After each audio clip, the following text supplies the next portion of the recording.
சூரியன் உதிப்பது கிழக்கு, சொந்தம் சொல்லி பழக்கு. கதிரவன் மறைவது மேற்கு, கனிவுடன் அன்பை பெருக்கு. இமயம் இருப்பது வடக்கு, எந்த உயர்வென முழக்கு.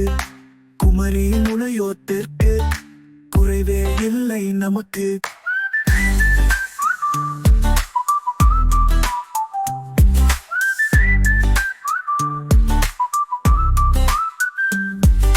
சூரியன் உதிப்பது கிழக்கு, சொந்தம் சொல்லி பழக்கு.